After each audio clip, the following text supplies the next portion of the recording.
Sa-da-da-dee-da-da-da. Hey everyone, welcome back to my channel. This is Dixon. Today we'll be checking a video from a lady who says why it's harder to date in your 30s. I agree with her, but let's see what she has to say. But before we get into the video, I need your help to get me to 500 subscribers. Get me to 500 subscribers, like, share, and let's get into the video now. Dating in your 30s is so hard. I was dating in my 30s. I experienced it. It was really challenging, really challenging. If you experienced dating in your 20s, you know there is a huge difference, So let's talk about. For me, it's the opposite, or rather for guys, it's the opposite. Why it is so hard now and so challenging. Number one, you believe you're better, more of a catch in your 30s than you were in your 20s, but not necessarily in areas that attract men. So what qualities men value are youth, beauty, fun, and femininity. Okay, that's the stuff men value. Women tend to value skills and resources from a man. So they value a man with a job, with a career, a man who knows how to take care of himself, a man with assets, who's responsible with his money, those kind of things, right? They value looks too to a certain degree, but not as much as men. And of course, some men value skills in a woman and intelligence, but not as much as looks. Okay, and this is of course superficial stuff I'm talking about. This is initial attraction. Initial attraction is really important to factor in when you're dating, because you only have 5 minutes to impress someone, a couple of seconds to impress someone. So initial factors, you have to take that into account. So that initial attraction is what will get me interested from across the room to come and meet you. So if I don't see that as a man, if I don't find you attractive from a distance, I will not make that effort to come and see you. But if you as a person come to me and talk to me, I will give you that audience and we will talk like normal human beings. But for me to make that initiative, then it has to be worth it for me, and those initial qualities will be what will draw me to you. It's not as if it's a deal breaker per se, but according to her, it's initial. Because that matters, okay? So when women say in their 30s they believe they're more of a catch, and I was dating in my 30s and I believed I was more of a catch, I meant my overall package was just better than in my 20s. And I was also factoring in that, yes, I was older, but I was putting more effort into my looks, my appearance, right? My makeup, my body, right? I was working out, I was making sure I looked good in certain clothes. I was, matching. I was paying more attention to my appearance than I did in my 20s. So when you put effort into an area of your life, you tend to think, you tend to value it more. So because I was putting effort into all these areas, into my career, into my appearance, into my social life, into everything, right? I naturally considered myself a better catch than I was in my 20s, because I didn't do that in my 20s. I just kind of, was. But here's the thing. Here's where your value is different from men's perspective, because all the things men value, which is youth, beauty, femininity, fun, that carefreeness that young women have, we tend to naturally lose that in our 30s. Fun is relative. Not everybody likes fun from a lady. We can get that from our guys. So women who are more responsible, who have learned their lessons in their 30s, right? Who may put more effort into their appearance, but young 18 to 20-year-olds, they don't have to put any effort into their appearance. They have youth on their side. So you're kind of not really gaining that much there, to be honest, right? This is just being honest. You're not, even though you're putting more effort in, you're needing to put more effort in, you're kind of on the same level then in terms of appearances to an 18, 20-year-old, and they don't have to work for it. They just naturally have youth to make up for that. So when you're in your 30s, you also lose that fun factor a little bit. Most 30-year-olds I talk to, they tend to be more weighed down by life, by responsibilities. They also are a bit more, they're a bit more serious. They're a bit more pragmatic. They lose their femininity a little bit more because it's all about work. It's about getting things done. It's about career and accomplishments, right? They lose their femininity. They're less carefree. They're less spontaneous because, well, that's what happens when you get older and you have responsibilities and you have bills to pay and this and that, right? So you tend to lose things that men value.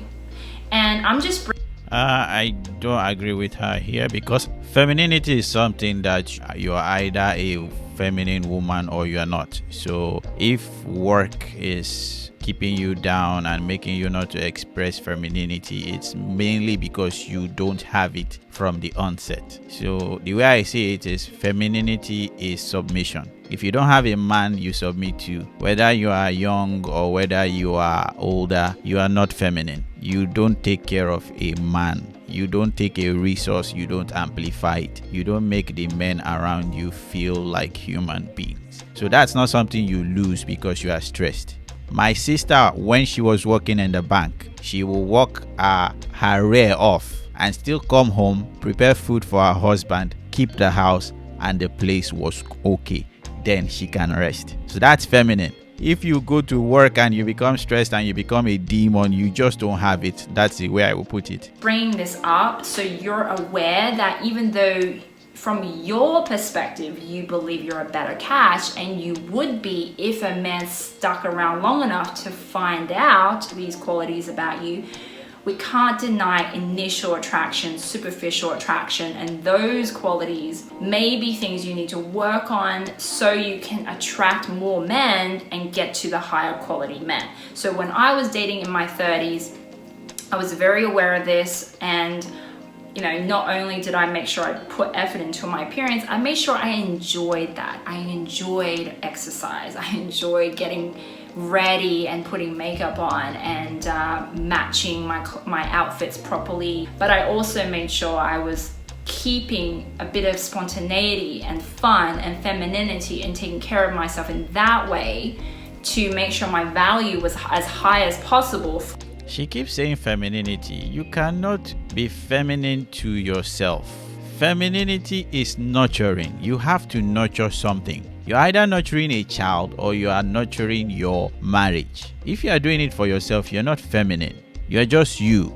For men as well as for myself. Okay, you gotta factor both of those in. How you are for yourself, but how you're going to be perceived by men as well. Number 2, while dating in your 20s may have appeared easier, if you really think about it, a lot of the men that you have dated or would date in your 20s, you probably wouldn't date in your 30s.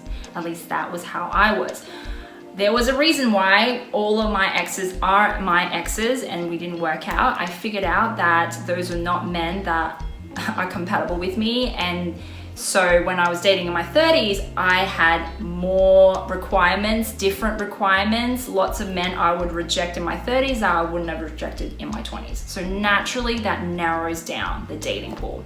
If you are dating as a woman, don't date someone you cannot marry. It's as simple as that. So if this guy doesn't have the qualities of being a husband, you should not entertain him. That's it. Number 3, not adjusting your expectations to match the market, the dating market. I hear a lot of women complaining, men ghost, men have baggage now, a lot of men are divorced with kids, there's all these issues now, why can't I find a normal guy? And they have all these unrealistic expectations that maybe they had in their 20s and was realistic. Of course, 20-year-olds aren't going to be married or be divorced with kids with a lot of baggage, right? But they're taking those same expectations into their 30s and wondering why it's not working. That's why your expectations is completely not matched with the market. The market in your 30s and up is you're gonna find divorced men. You're gonna find men with kids. You're gonna find men with baggage, okay? You're gonna find weird, antisocial, creepy men, especially through online dating. There'll be a lot of them, a lot of weird characters out there.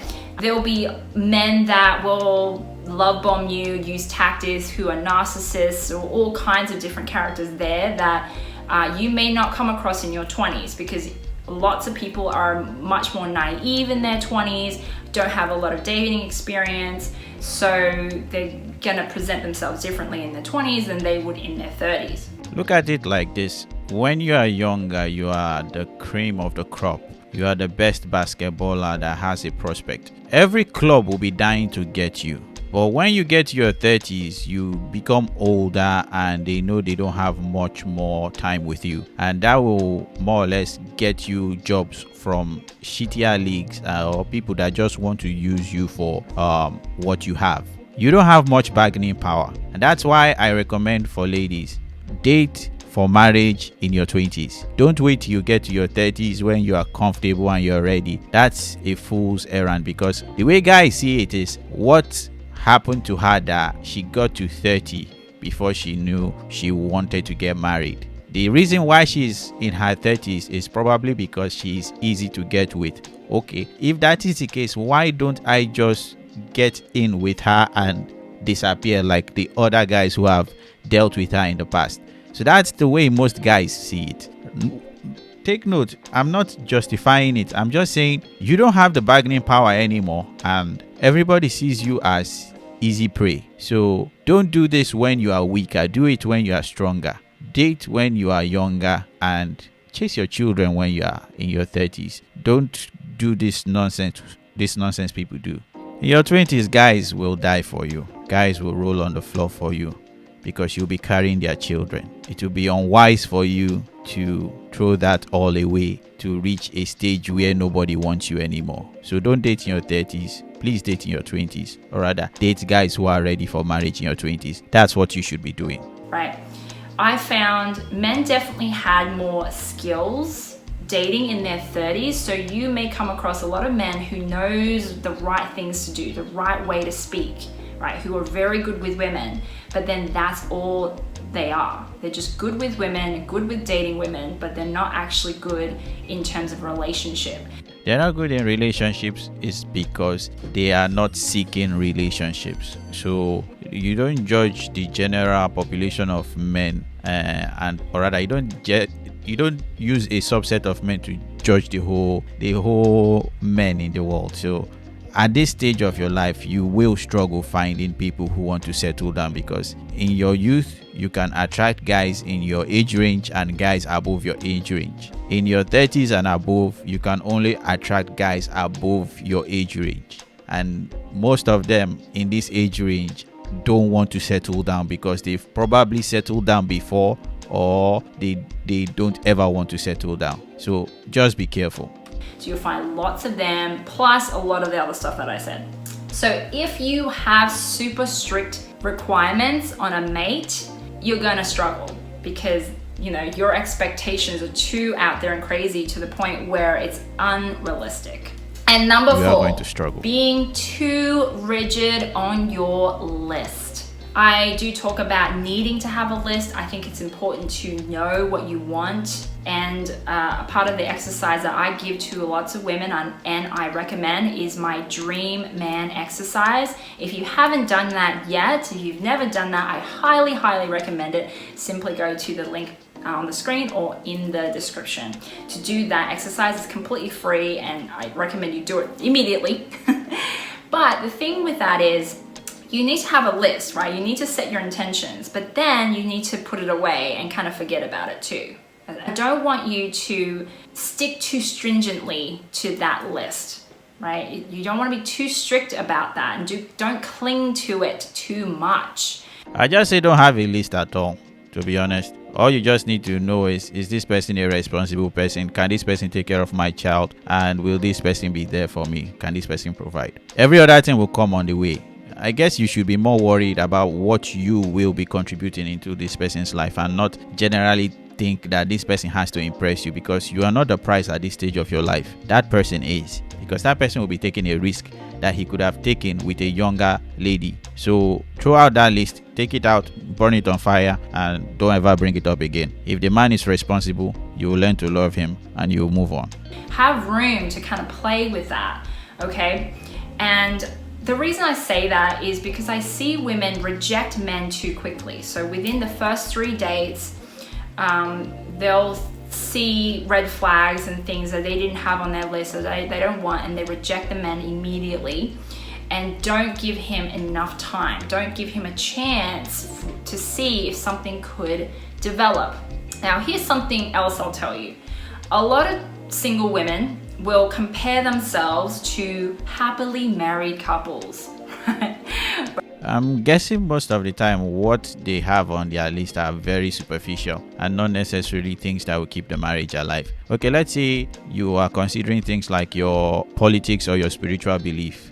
Those things are important, because in the end, if those don't align, your marriage will end up in shambles. But some other superficial things like how well can he flow, does he dress nice, where does he live, what kind of friends does he have, how posh are they, what kind of car does he drive. Those things are useless. They can change, situations can happen, and you will lose all those things. You generally just want a man that aligns with your beliefs and you people think alike. At most, you don't bore each other, because sometimes people say the other person is boring, but you don't know you yourself you're boring. Take for example, you converse with a lady over WhatsApp or on the phone, and she just keeps dropping a one-liner. Okay, yes, why, hey.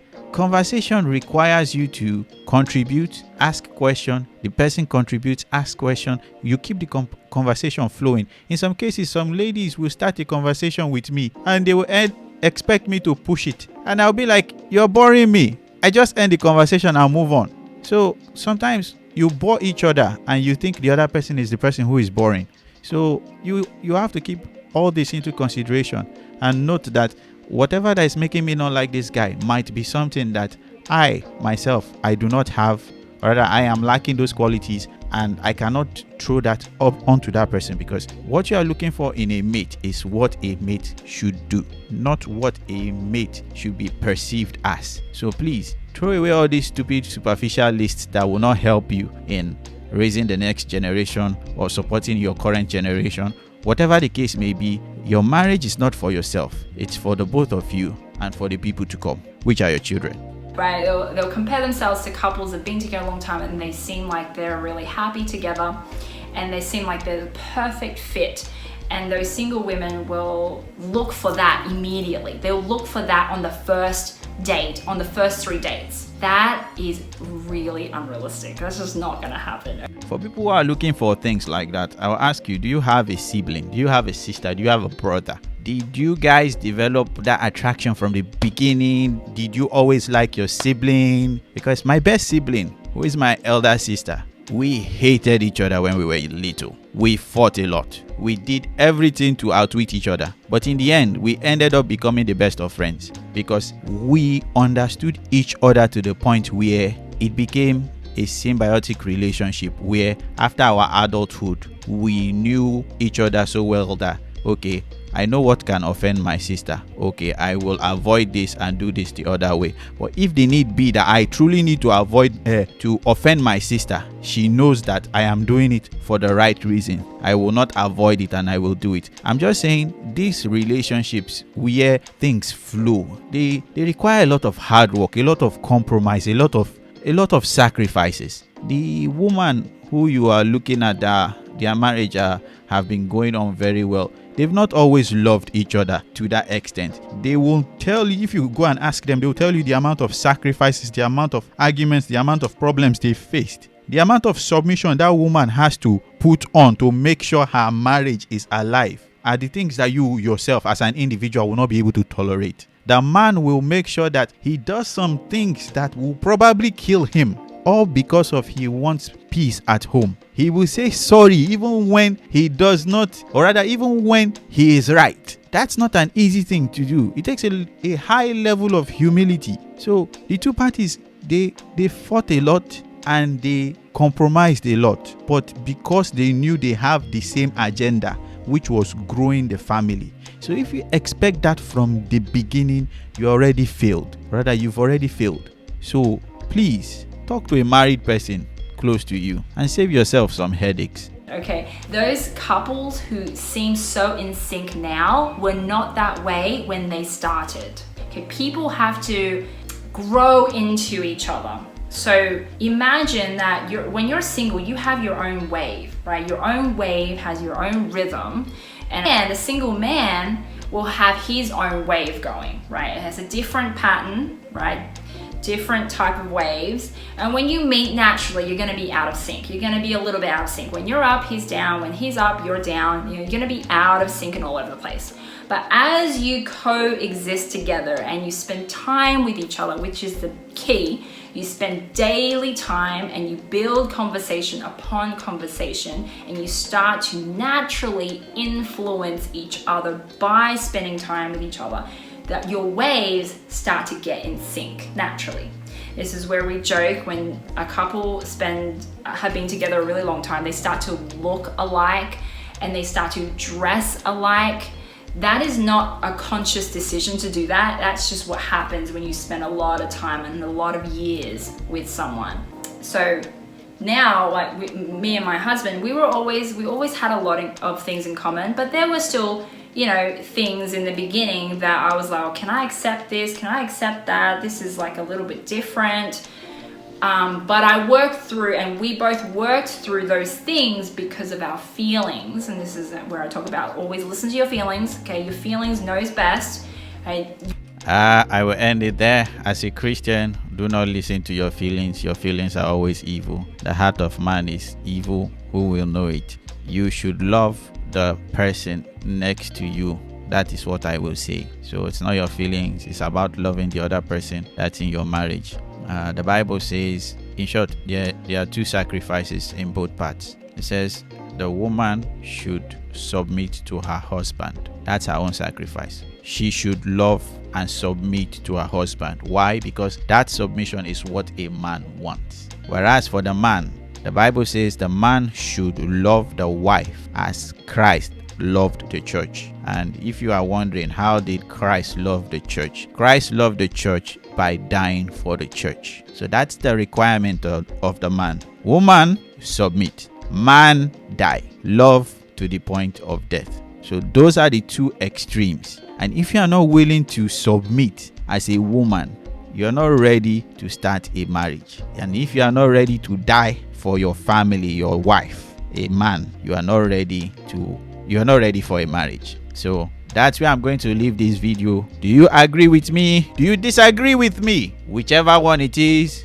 please leave them down in the comments. This is Dixon signing out. Get me to 500 subscribers. We can do it. Just click the button now. Click it. Bye-bye.